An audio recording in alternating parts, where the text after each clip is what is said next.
Hi team, let's look at positive narration and how it will play in our virtual classrooms. Let's start by looking at the behavior management cycle. Now, the behavior management cycle at its base is where you set and reinforce expectations in your classroom. You use positive narration to showcase and to spotlight actions that are taken that are what you're looking for. And for those not following the directions, you take corrective action. But it's cyclical because after you've taken that corrective action, you set and reinforce the expectations again. You positively narrate when that student who needed corrective action does it correctly, and you see if you need to take it through the cycle again. Let's look at it more closely. So when we set and reinforce expectations, we are looking for clear, written, verbal, and chunked directions. So very specific, very clear, ones that they can refer back to. If you tell me to sit quietly in my seat, I might be able to do that just with a verbal, sitting quietly with my hands in my lap. I might need a written or a modeled directions instead. After you've set and reinforced those expectations, you're going to use positive narration to showcase and highlight those students who are doing it correctly.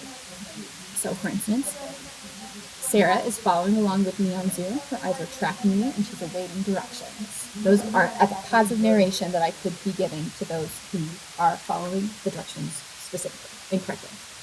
If a student is not following the directions and is not, even after positive narration, they need that corrective action, I will take the corrective action, I will fix their expectations, I will readjust, but afterwards I'm making sure that I'm setting and reinforcing expectations with them again, and once they complete the action correctly, I will use positive narration to make them feel like they're doing a great job, to showcase that they're doing a great job.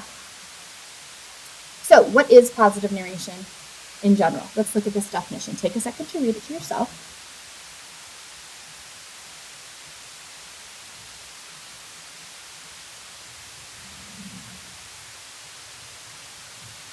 All right, let's look at those keywords. So you give directions and you identify individuals or groups that are following the instructions you wanted them to follow, and you describe their actions to the class. So an example that could take place in your virtual classroom could be that you see on Land School that a certain student has clicked the correct place that they're supposed to be, and they have begun showing work. So you could say, for instance, Sarah has opened the correct document. I can see that she is typing her answer. She is giving me an exemplary response because she is citing quotations from the text. So that is me just narrating what I'm seeing. I'm not like fluffing it up. I'm using my normal tone of voice. I'm not saying, wow, look at Sarah, she's doing such a great job. I'm describing the actions in a very objective voice. Let's look at two scenarios. So the first one on the left. Thank you for your insightful reflections. Now we are going to move to independent reading time. Please take out your books, turn to chapter 2, and begin reading silently at your seat. Oh, everyone at table 4 is taking out their books silently. I can see that Sam is making the connection to the text because he's writing in the margin. I'm narrating the positive things that I'm seeing. I'm not saying, like, great job, or that's wonderful, or perfect. I'm not saying words like that don't mean anything. I'm being very specific in my narration of what I'm looking for. Let's look at this other scenario. Thank you for your insightful reflections. Now we are going to move to independent reading time. Please take out your books, turn to chapter 2, and begin reading silently at your seat. Jenny, the directions were to be silent. This is your second infraction. Please move your seat and complete the behavior reflection. So there's two very different scenarios. In one, I'm showcasing and spotlighting the students who are doing it correctly. In the other, I'm showcasing and spotlighting the student who is doing it incorrectly. And if Jenny wanted attention, she just got it. All right, I'm going to show you a video of this positive narration happening at various grade levels in an actual classroom.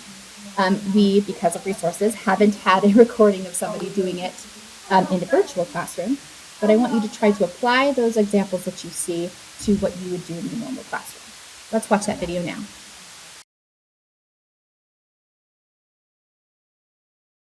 Okay, we're going to switch to math now.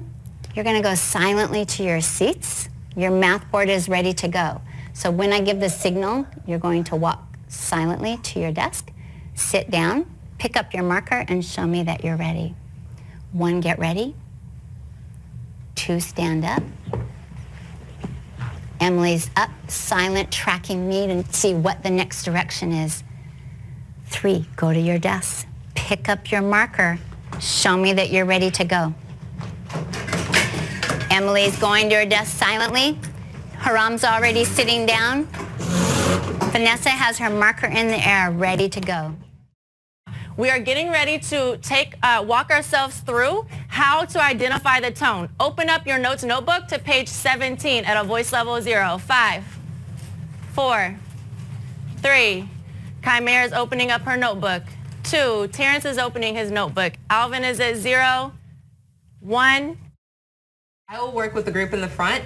I'll start here and then move around the room, but make sure that you maintain library voice and complete all of your partner practice problems. Begin.